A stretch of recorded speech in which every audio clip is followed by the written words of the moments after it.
Woo! Ayun, tingnan mo, ang baba ng FBS ko, hindi siya namumula. Natikman mo na ba ang pinaglilihian na paksiw na bangus ni Janela in Japan na pwede nang kainin pati tinik at wala nang tapon?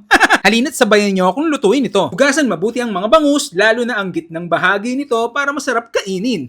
Pagkatapos ay kumuha ng tubig, lagyan ito ng asin at tunawin. Ilagay isa-isa ang bangus, ibabad sa loob ng 30 minutos. Itapon ang pinagbabaran at muling hugasan. Sa pressure cooker, ilagay ang sibuyas, bawang, luya at isalansan isa-isa ang bangus. Ilagay na rin ang mga natirang sangkap. Lagyan ng asin, pamintang durog at pamintang buo. Lagyan ng madaming laurel, patis, mantika, oyster sauce at suka. Ilagay na din ang siling green at siling labuyong pula. Lagyan ng tubig, siguraduhin nakalubog sa tubig ang mga bangus. Takpan at isil ng mabuti ang pressure cooker. Kapag nagsimula na itong sumipol, hinaan na ang apoy at simulan ng bumilang ng 2 oras. And after 2 hours, patayin ang kalan at hintayin mawala ang pressure, tsaka ito buksan. At ayan na, luto na ang ating paboritong paksiw na bangus na pwede nang kainin pati buto. Pati tinik. Kain na tayo! At yan, titikman na natin ang paksiw na bangus na kain pati tinik. Ayan, no? So, walang katapon-tapon yan. Pwede mo yang kainin pati tinik.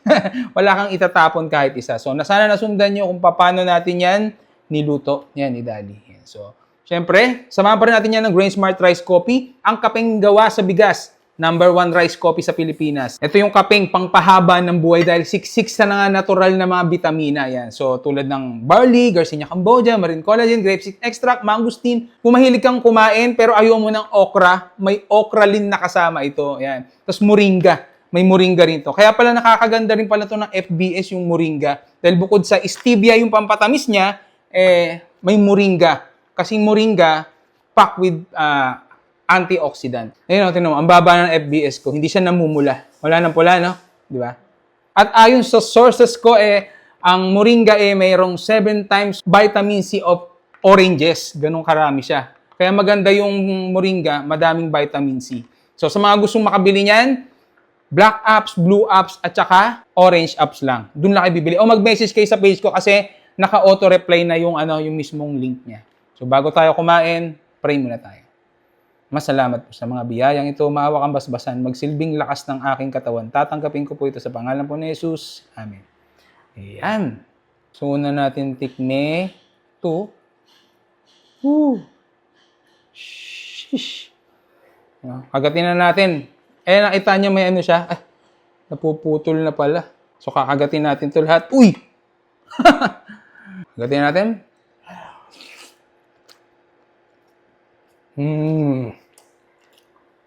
Sarap. Paksiw na paksiw ang lasa niya.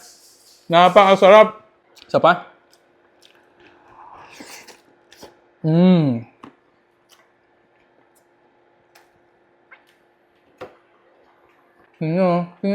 niya, sabaw. Ayan. Sarap.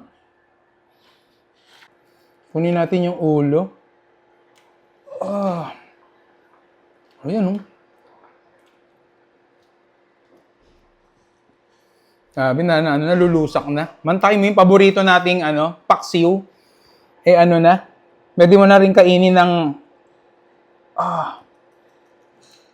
pati kain, pati buto. Ayan. Kunin natin yung buntot. Ito ang pinakamatinik na bahagi ng bangus. Siyempre, naman tayo ng Grain Smart Rice Coffee. Ang kapeng nakakapagpahaba ng buhay. Ito yung pinakamatinik sa lahat. Yung gabanan natin. No?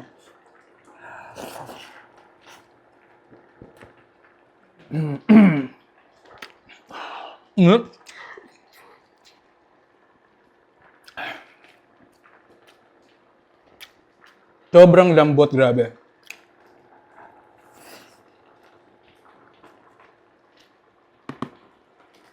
Paano?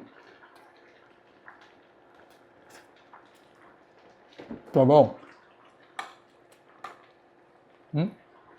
Ito naman, balik tayo sa belly. Patinik din yan Ayun, yung buto niya. Nilinis natin mabuti yung gitna para makain na masarap.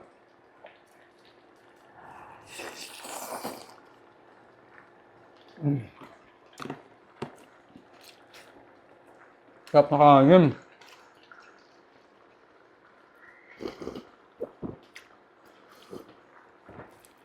Lasang-lasa mo yung pagka-roasted ng bigas. Sarap.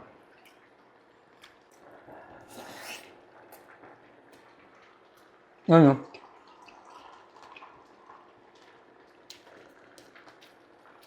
Dudurog. Dito tayo ulit sa isa pang buntot. Ayun, oh.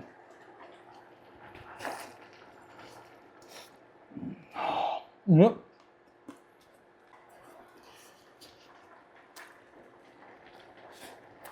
Mm. Ulo. Ulo to.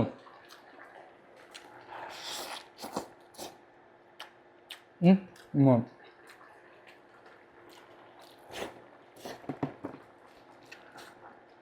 Oh. Parang nalalapit na din siya sa Spanish, pero lamang pa rin yung pagkapaksiw niya.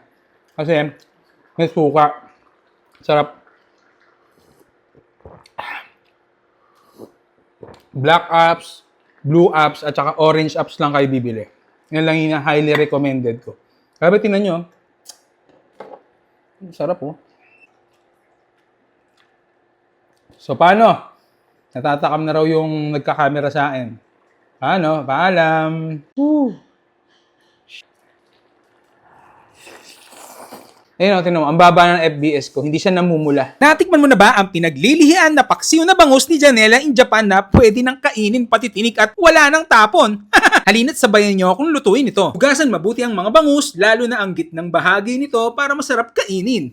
Pagkatapos ay kumuha ng tubig, lagyan ito ng asin at tunawin. Ilagay isa-isa ang bangus, ibabad sa loob ng 30 minutos. Itapon ang pinagbabaran at muling hugasan. Sa pressure cooker, ilagay ang sibuyas, bawang, luya at isalansan isa-isa ang bangus. Ilagay na rin ang mga natirang sangkap. Lagyan ng asin, pamintang durog at pamintang buo. Lagyan ng madaming laurel, patis, mantika, oyster sauce at suka. Ilagay na din ang siling green at siling labuyong pula. Lagyan ng tubig, siguraduhin nakalubog sa tubig ang mga bangus. Takpan at isil ng mabuti ang pressure cooker. Kapag nagsimula na itong sumipol, hinaan na ang apoy at simulan ng bumilang ng 2 oras. And after 2 hours, patayin ang kalan at hintayin mawala ang pressure, tsaka ito buksan. At ayan na, luto na ang ating paboritong paksiw na bangus na pwede nang kainin pati buto. Pati tinik.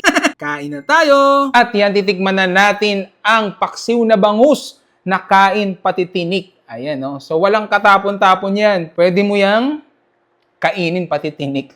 Wala kang itatapon kahit isa. So, sana nasundan nyo kung paano natin yan niluto. Yan, ni Daddy. Yan. So, syempre, samahan pa rin natin yan ng Grain Smart Rice Coffee, ang kapeng gawa sa bigas. Number 1 rice coffee sa Pilipinas. Ito yung kapeng pangpahaba ng buhay dahil siksik sa nga natural na mga bitamina. Yan. So, tulad ng barley, Garcinia Cambogia, marine collagen, grapeseed extract, mangosteen. Kung mahilig kang kumain,